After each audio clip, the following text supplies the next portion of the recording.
Bismillah, Assalamualaikum warahmatullahi wabarakatuh. Hamdan wa syukuranillah, salatan wa tasliman ala nabiyillah wa ba'du. Puji syukur kepada Allah Subhanahu wa taala dan semoga salawat beserta salam Allah tetap tercurah limpahkan ke ribuan junjungan Nabi besar kita, yaitu Nabi Muhammad sallallahu alaihi wasallam yang sudah mengenalkan kita pada dunia yang penuh dengan cahaya Islam dan iman. Sebagaimana biasa, sebelum kita memulai perkuliahan ini, tentunya kita tidak lupa kita buka pertemuan ini dengan pembacaan basmalah dan doa, dengan harapan apa yang kita upayakan dan apa yang kita cita-citakan menjadi sebuah keniscayaan yang mendapatkan ridha Tuhan, sehingga dapat memberikan kebermanfaatan dan mengantarkan kita pada kesuksesan. Amin. Bismillahirrahmanirrahim. Berdoa dimulai.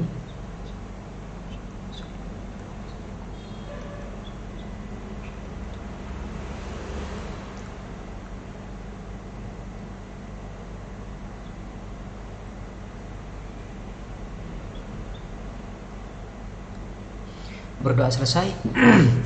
Baik, bertemu lagi dengan saya Nurholis. Pada kesempatan ini kita akan membahas tentang perencanaan pajak dalam konteks ilmu wealth management. Tentu mungkin kita ada timbul tanda tanya ya, apakah pajak itu harus direncanakan gitu kan, dan kenapa pajak itu harus direncanakan? Bukankah pajak itu sudah ada yang menangani, yaitu Dinas Perpajakan misalnya. Nah, yang dimaksud perencanaan pajak di sini adalah proses pengelolaan kewajiban secara legal, proses pengelolaan pajak secara legal dan efisien untuk meminimalkan beban pajak yang harus dibayar tanpa adanya pelanggaran hukum.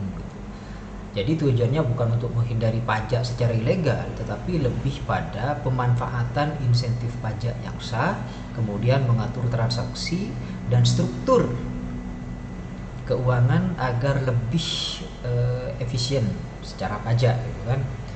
Itu salah satu ininya. Kemudian apa sih tujuan perencanaan pajak?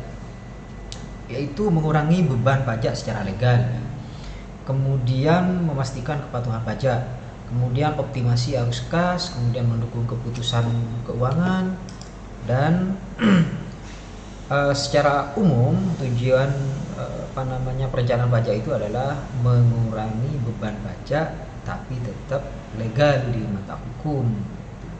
Nah, peranan wealth management dalam konteks perencanaan pajak ini yaitu membantu mempertahankan lebih banyak aset. Untuk perencanaan pajak sendiri ya, ada jangka pendek, ada jangka panjang. Untuk jangka pendek itu bisa optimasi pajak untuk tahun berjalan, contoh misalnya memilih metode depresiasi aset. Kemudian ada perencanaan pajak jangka panjang, yaitu melibatkan perencanaan multi tahun untuk investasi, warisan, dan struktur bisnis. Nah, untuk strategi umum dalam perencanaan pajak itu, strateginya misalnya pemilihan entitas yang menjelaskan memilih bentuk usaha, entah itu bentuk usahanya PT atau CV ataupun firma misalnya, yang bisa memberikan tarif pajak yang paling efisien. Kemudian memanfaatkan insentif atau potongan, bisa menggunakan tax holiday, tax allowance, kemudian PPh final UMKM dan lain sebagainya. Kemudian strategi yang selanjutnya misalnya pengaturan waktu transaksi, bisa melalui penundaan atau mempercepat transaksi agar sesuai tahun fiskal yang menguntungkan. Itu salah satu contoh-contoh dari strategi umum dalam perencanaan. Nah, apakah ada risiko ketika pajak itu tanpa perencanaan? Pastinya ada. Salah satu risiko tanpa perencanaan pajak itu adalah pembayaran pajak yang lebih mahal dari seharusnya, kemudian adanya denda dan bunga karena salah hitung atau telat bayar misalnya, atau bisa kurang efisiennya keuangan secara keseluruhan. Artinya perencanaan pajak bukan untuk menghindar, tapi untuk mengatur pajak secara cerdas dan sah. Dengan perencanaan pajak yang baik, seseorang atau bisnis ya, individu atau bisnis itu dapat menghemat biaya secara legal, meningkatkan efisiensi finansial, dan menjaga reputasi dan kepatuhan terhadap regulasi yang ditentukan dalam perpajakan. Ada beberapa konsep pajak penghasilan. Nah, konsep pajak penghasilan di sini merupakan pajak yang dikenakan atas penghasilan yang diterima atau diperoleh. Dan ini tentunya berlandaskan hukum. Betul, ada landasan hukumnya, bukan hanya sekedar dipajakin. Ada dasar hukumnya, Undang-Undang Nomor 36 Tahun 2008 tentang pajak penghasilan atau PPh. Kemudian ada subjek pajak penghasilan itu ada orang pribadi atau badan usaha tetap ya, subjeknya itu pelakunya. Kemudian objeknya ada objek pajak penghasilan. Jenis penghasilan itu bisa dari penghasilan dari pekerjaan seperti gaji, kemudian honorarium, tunjangan atau bonus, atau dari penghasilan usaha, misalnya laba usaha toko, restoran atau jasa. Kemudian ada penghasilan dari modal atau investasi seperti bunga, dividen, royalti dan lain sebagainya, atau dari lain-lain seperti pajak hadiah, kemudian warisan, hibah yang di hibah itu juga dikenakan pajak misalnya. Jenis pajak penghasilan. Oke.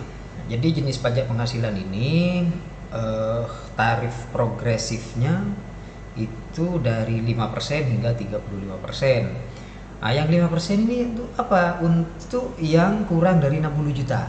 Di atas 60 juta sampai 250 juta itu 15%. Kemudian dari yang 250 juta sampai 500 juta itu 25%. Sehingga kalau yang 35% ini untuk siapa? Untuk pajak penghasilan orang pribadi yang di atas 5 miliar itu ya, 35%. Nah, kemudian ada pajak penghasilan badan.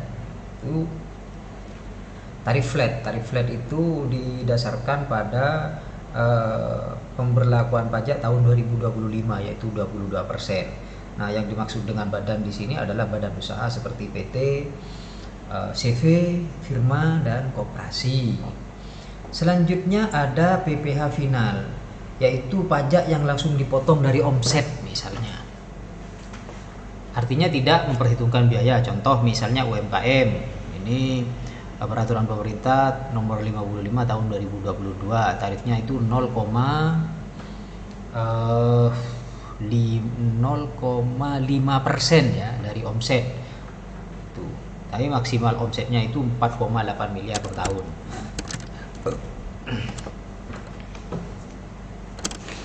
Selanjutnya adalah PPh potongan atau withholding tax ya. Itu dipungut oleh pihak lain saat terjadi transaksi tertentu. Misalnya PPh 21 yaitu potongan atas gaji atau honorer atau tunjangan. PPh 22 itu pemungutan oleh instansi atas pembelian barang tertentu. Ada PPh 23 yaitu potongan atas jasa, sewa, bunga, royalti dan lain-lain. Kemudian ada PPh 26 yaitu potongan atas penghasilan wajib pajak luar negeri, misalnya dividen, bunga misalnya. Pentingnya perencanaan pajak. Kenapa pajak itu menjadi penting gitu kan? Karena perencanaan pajak itu merupakan proses strategis untuk mengelola kewajiban pajak secara efektif, efisien, legal, dan optimal. Maka tujuan perencanaan pajak itu salah satunya adalah mengurangi beban pajak secara sah atau meminimalisir kewajiban pajak dengan legal, kemudian meningkatkan arus kas, mengoptimalkan alokasi kekayaan untuk investasi, kemudian menghindari sanksi pajak akibat ketidakpatuhan. Nah, salah satu ininya kepatuhan pajak misalnya mencegah audit, denda, sanksi dari otoritas pajak. Yang kemudian kalau meningkatkan arus kas misalnya dengan mengetahui jumlah pajak, pengeluaran bisa direncanakan misalnya. Kemudian ada salah satunya juga transparansi finansial atau transparansi keuangan, yaitu memudahkan analisis keuangan dan perencanaan jangka panjang. Kemudian selanjutnya ada optimasi pajak. Optimasi pajak itu merupakan sebuah proses untuk memaksimalkan efisiensi kewajiban pajak melalui strategi yang sah serta cerdas tanpa melanggar peraturan perpajakan. Nah, optimasi ini dilakukan agar wajib pajak membayar pajak sesuai dengan kewajiban minimum yang sah sehingga kondisi keuangan tetap sehat dan produktif. Nah, prinsip-prinsip utama optimasi pajak itu ada kepatuhan hukum ya, tax compliance, ada efisiensi beban pajak, tax efisiensi, tax saving yaitu memanfaatkan insentif potongan dan fasilitas, kemudian deferral yaitu menunda kewajiban pajak secara legal. Ada strategi optimasi pajak yaitu memilih bentuk usaha dan efisiensi pajak, yaitu memanfaatkan pengeluaran yang dapat dikurangkan atau lebih dikenal dengan deductible expense ya. Contoh misalnya biaya gaji, listrik, sewa kantor dan lain sebagainya. Kemudian memanfaatkan PTKP yang insentif ya. Kemudian mengatur pembukuan dan biaya yang dapat dikurangkan. Kemudian mengatur investasi pada instrumen dengan perlakuan pajak khusus. Kemudian memanfaatkan fasilitas tax amnesty jika ada. Maksudnya, contoh misalnya memilih skema pajak final jika itu dianggap lebih ringan, misalnya UMKM dengan omset kurang dari 4,8 miliar misalnya bisa menggunakan PPh final 0,5% dari omset. Kemudian yang lebih sederhana bisa lebih ringan dibandingkan dengan skema umum. Itu strategi optimasi pajak ya, optimalisasi pajak.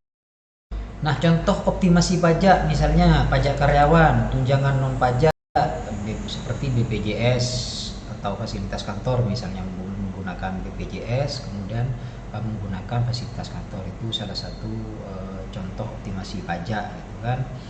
Kemudian kalau pengusaha itu optimalisasi biaya operasional deductible ya, itu artinya lebih memilih yang sederhana dan pajaknya itu lebih murah dan lebih ringan. Kemudian kalau investor itu alat yang pajak finalnya lebih rendah ya, menggunakan alat yang atau instrumen yang pajak finalnya lebih rendah. Nah, tantangan dan kesalahan umum dalam perencanaan pajak itu, yang pertama itu kurang memahami regulasi pajak tertentu. Ini diakibatkan oleh kompleksitas regulasi pajak, undang-undang pajak yang sering berubah, kemudian banyak aturan teknis dan pengecualian yang perlu dipahami, kemudian sulit diikuti oleh wajib pajak dari masyarakat awam tanpa bantuan dari orang-orang profesional gitu. Kemudian tidak memanfaatkan fasilitas pajak. Kenapa? Karena kurangnya literasi tentang pajak. Misalnya banyak individu atau UMKM yang belum banyak memiliki pemahaman hak dan kewajiban perpajakan. Tidak tahu nama penghasilan yang dikenakan pajak, mana yang dikenakan pajak, mana yang tidak gitu. Kemudian tidak tahu pengeluaran mana yang bisa dikurangi misalnya. Kemudian pembukuan tidak rapi sehingga sulit menghitung beban pajak. Nah, ini salah satunya karena kurangnya perencanaan jangka panjang, ketidaksesuaian data dengan pelaporan misalnya, sehingga berakibat pada risiko audit pajak, misalnya seperti wajib pajak yang besar atau sektor tertentu yang lebih rentan diaudit. Jadi perencanaan pajak yang agresif tanpa dokumentasi bisa berujung pada koreksi dari perpajakan.